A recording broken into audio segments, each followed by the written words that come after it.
Mundakkai government L P school പരിസരത്താണ് ഇപ്പോൾ ഒരു സംഘം പരിശോധന നടത്തുന്നത്. ഇവിടെ ഹിറ്റാച്ചി അടക്കം ഉപയോഗിച്ച് പരിശോധന നടത്തുകയാണ്. കഴിഞ്ഞ ദിവസം രക്ഷാപ്രവർത്തകരൊക്കെ തന്നെ ഈ മേഖലയിൽ പരിശോധന നടത്തിയിരുന്നു. പക്ഷേ കൂടുതൽ ചളിയും മറ്റും അടിഞ്ഞ ഒരു മേഖലയാണ്. ഈ സ്കൂൾ ഗ്രൗണ്ടിനോട് ചേർന്നുള്ള ഈ ഭാഗത്തൊക്കെ തന്നെ കൂടുതൽ മണ്ണ് അടിഞ്ഞിട്ടുണ്ട്. മാത്രമല്ല ഇതിൻ്റെ മുകളിൽ നിരവധി പാടികൾ ഉണ്ടായിരുന്നു. ഈ പാടികൾ പൂർണ്ണമായും ഈ മണ്ണിനടിയിലായ ഒരു സാഹചര്യമാണ്. ഇവിടെയൊക്കെ തന്നെ ആളുകൾ കുടുങ്ങി കിടക്കുന്നുണ്ടോ എന്നൊരു സംശയം തന്നെയാണ് നിലനിൽക്കുന്നത്. എന്തായാലും ഹിറ്റാച്ചി അടക്കം ഉപയോഗിച്ച പരിശോധന നടത്തുന്നുണ്ട്. കഴിഞ്ഞ ദിവസം നടത്തിയ പരിശോധനയിൽ ഈ ഭാഗത്ത് നിന്ന് ഏതാണ്ട് 5 മൃതദേഹങ്ങളാണ് കണ്ടെത്തിയത്. ഈ മൃതദേഹങ്ങൾ കണ്ടെത്തുമ്പോൾ ഉണ്ടായിരുന്ന രക്ഷാപ്രവർത്തകരാണ് നമുക്കൊപ്പം ഉള്ളത്. കഴിഞ്ഞ ദിവസം ഈ ഭാഗത്ത് നിന്നാണോ കണ്ടെത്തിയത്?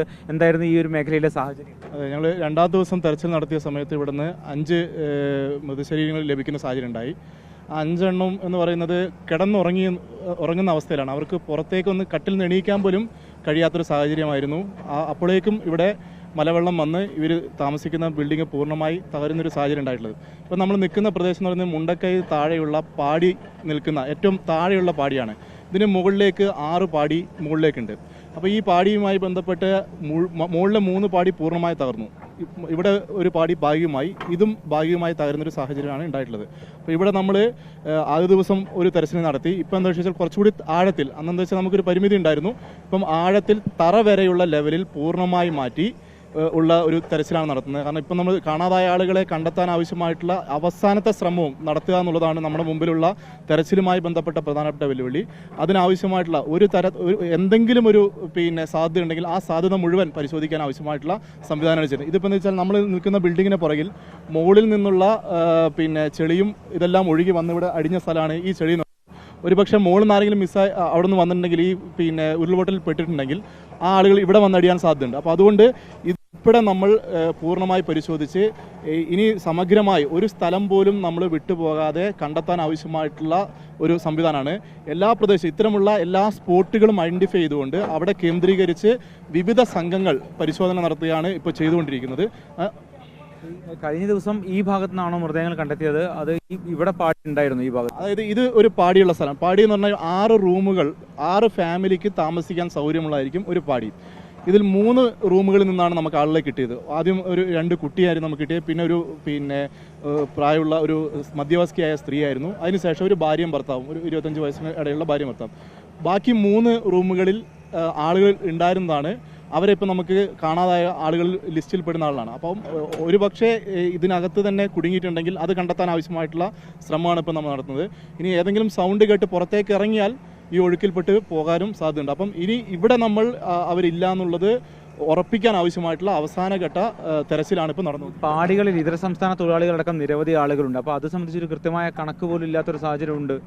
ഇല്ല, പാടികളുമായി ബന്ധപ്പെട്ട് ഇപ്പം എന്താ വെച്ചാൽ ഓരോ റൂമിലും താമസിക്കുന്ന ആളുകളുമായി ബന്ധപ്പെട്ട കൃത്യമായിട്ടുള്ള ഡാറ്റയുണ്ട്. പിന്നെ ഇവരുടെ ഒപ്പം തന്നെ രക്ഷപ്പെട്ട ആളുകളുണ്ടല്ലോ, അവർക്ക് പരസ്പരം അത് ഉപയോഗിച്ചുകൊണ്ട് ഡാറ്റ പരമാവധി കളക്ട് ചെയ്ത് അത് സോർട്ട് ചെയ്ത് ഇപ്പോൾ വരുന്നുണ്ട്. അങ്ങനെ ഒരു മിസ്സിംഗ് ഉണ്ടാവില്ല. കാരണം അതിനൊരു സമയമെടുത്തു എന്ന് മാത്രമേ ഉള്ളൂ. കാരണം ഇവരിവിടുന്ന് രക്ഷപ്പെടുത്തി നമ്മൾ പൂർണ്ണമായിട്ടുള്ള ആളുകളെ ഇന്നലെയാണ് അവസാനത്തെ ജീവനുള്ള ആളുകൾ നമ്മൾ വിവിധ സ്ഥലങ്ങളിൽ രക്ഷപ്പെട്ട ആളുകളെ രക്ഷപ്പെടുത്തിയെത്തില്ല. ഇനി ഡാറ്റ ശേഖരിച്ച് മിസ്സായ ആളുകളിൽ നിന്ന് ക്രോസ് ചെക്ക് ചെയ്ത് നമുക്കിത് കുറച്ച് ആ ക്രോസ് ചെക്ക് ചെയ്ത് വരുമ്പോഴത്തേക്കും എല്ലാ ആളുകളെയും മിസ്സായ ആളുകൾ നമുക്ക് കൃത്യമായി ഐഡൻറ്റിഫൈ ചെയ്യാൻ വേണ്ടി കഴിയുന്ന സാഹചര്യം ഉണ്ടാവും. കാരണം ഇവർ ഒപ്പമുള്ള ആളുകൾ രക്ഷപ്പെട്ടു പോയിട്ടുണ്ട്. അവരിൽ നിന്ന് വിവരങ്ങൾ ശേഖരിക്കുന്നുണ്ട്. കാരണം ആദ്യത്തെ 1-2 ദിവസത്തേക്ക് ഇതിൻ്റെ ഒരു ഷോക്കിൽ നമുക്ക് അവരോട് ചോദിക്കാൻ വേണ്ടി പോലും കഴിയാത്ത സാഹചര്യങ്ങൾ. എന്ന് വെച്ചാൽ ഞങ്ങൾ അന്ന് ഫസ്റ്റ് വരുന്ന ദിവസം 3:30 ആകുമ്പോഴത്തേക്ക് ഞങ്ങളിവിടെ എത്തിയിരുന്നു. 3:30 എത്തുന്ന സമയത്ത് ഇപ്പുറത്തേക്ക് കടക്കാൻ വേണ്ടി കഴിയില്ല. നമുക്ക് ആകെ പോകാൻ വേണ്ടി കഴിഞ്ഞ് സ്കൂൾ റോഡിലേക്കാണ്. സ്കൂൾ റോഡിലുള്ള വീടുകളിലേക്ക് നമ്മൾ പോകുന്ന സമയത്ത് അവിടെ എത്തുമ്പം ഇവർ ഞങ്ങളെ കാണുമ്പം കരഞ്ഞ് ആകെ, അതായത് ഒരു 3-4 മണിക്കൂർ അവരനുഭവിച്ചൊരു മാനസിക സമ്മർദ്ദത്തിൻ്റെ ഒരു വലിയ പ്രയാസം, ആകെ കെട്ടിപ്പിടിച്ച് കരയുന്നൊരവസ്ഥയാണ് അവരുടെ ഭാഗത്തുനിന്നുണ്ടായിട്ടുള്ളത്. അപ്പോൾ അങ്ങനെ ഒരു മാനസിക അവസ്ഥയിൽ നിൽക്കുന്ന ആളോട് നമുക്ക് വിവരം ശേഖരിക്കുക എന്ന് പറയുന്ന പോലും വലിയ പ്രയാസമാണ്. കാരണം അന്ന് അവിടെ മിസ്സിംഗ് ആളുകളുടെ ഡാറ്റ ശേഖരിക്കാൻ നമ്മൾ അവിടെ ഇരുന്ന, അതായത് ബാക്കി രക്ഷാപ്രവർത്തകർ ഇവരെ അവിടെ നിന്ന് കൊണ്ടുപോകാൻ വേണ്ടിയിട്ടുള്ള ആളുകൾ വരുന്നവരെ അവിടെ ഇരിക്കുന്ന സമയത്ത് ആരൊക്കെയാണ് മിസ്സിംഗ് നിന്ന് ഡാറ്റ എടുക്കാൻ വേണ്ടി ശ്രമിച്ചപ്പോലും ഞങ്ങൾ പതറിപ്പോയിരുന്നു. കാരണം ഇവരതിന് ആരൊക്കെയാണ് വീട്ടിൽ നിന്നുള്ളതെന്ന് ചോദിക്കുമ്പോൾ പോലും മാനസികമായിട്ട് വല്ലാതെ പ്രയാസപ്പെടുന്ന അവസ്ഥ. അതുകൊണ്ട് അവരൊന്ന് റിക്കവറി ചെയ്തതിന് ശേഷം നമുക്കിതെല്ലാം ശേഖരിക്കാൻ വേണ്ടി കഴിയുള്ളൂ.